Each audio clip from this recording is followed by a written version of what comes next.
Parliament ఎన్నికలలో ఓ సన్నాసి తాటి చెట్టు లెక్క పెరిగిండు గాని దూలం లెక్క పెరిగిండు గాని దూడకున్న బుద్ధి కూడా లేదని నేను ఆయన చెప్పినా పదే పదే నువ్వు నా పొడుగు గురించి మాట్లాడి నువ్వు నీ విలువ నువ్వు తగ్గించుకుంటున్నావు రేవంత్ రెడ్డి గారు.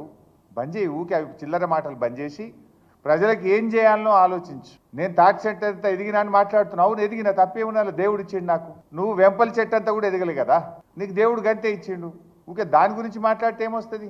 మరి ఇవాళ మా కాంగ్రెస్ పార్టీ కార్యకర్తల సాక్షిగా ఆ సన్నాసిని నేను అడుగుతున్నా, రాజీనామా చేస్తా అన్నావు కదా, సిద్దిపేటకు పట్టిన చీడ పీడ విరగడైతుందని ఆ సవాళ్లు మేము స్వీకరించినాం. మరి ఈ రోజు ఆ సన్నాసి ఎక్కడ దాక్కున్నాడని నేను అడుగుతున్నా. నేనట ఏడ దాక్కున్నానట, ఏడ దాక్కున్నా?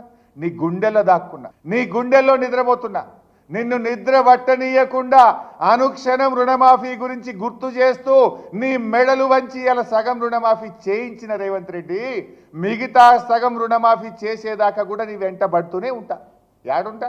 నీ గుండెలో నిద్రపోతా. నన్ను పట్టుకొని సన్యాసి, ఏం మాట నిలబెట్టుకున్నావు సన్యాసి అని నేను అనరాదు అయింది. నాకు మాట తప్పిన సన్యాసి, మోసం చేసిన సన్యాసి అని 100 సార్లు అనగలుగుతాను నిన్ను. కానీ నాకు సంస్కారం ఉన్నది.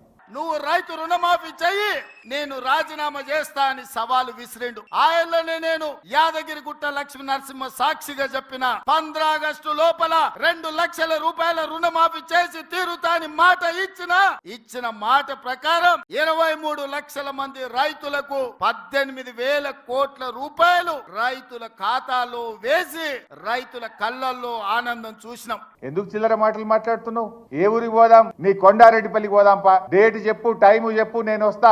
నీ కొండారెడ్డిపల్లి చౌరస్తాలు అడుగుదాం. నీ ఊర్లో రుణమాఫీ అయిందేమో రైతుల్ని అడుగుదాంపా. రాష్ట్రంలో 42 లక్షల మంది రైతులకు 31,000 కోట్ల రూపాయలు రుణమాఫీ జరిగేది ఉంటే మీరు చేసింది నీ ముఖానికి 17,000 కోట్లు. సగం మంది రైతులకు కూడా రుణమాఫీ చేయలేదా? నువ్వే చెప్తున్నావు. ఇంకా నీ సిగ్గుగా నా గురించి మాట్లాడే నైతికత ఎక్కడిది? దొంగతనం చేసిన దొంగనే దొంగ దొంగ అన్నాడట. నువ్వు రైతుల్ని మోసం చేసింది నువ్వు, మాట తప్పింది నువ్వు, రుణమాఫీ చెయ్యంది నువ్వు, ఇంకా నా గురించి మాట్లాడతావా?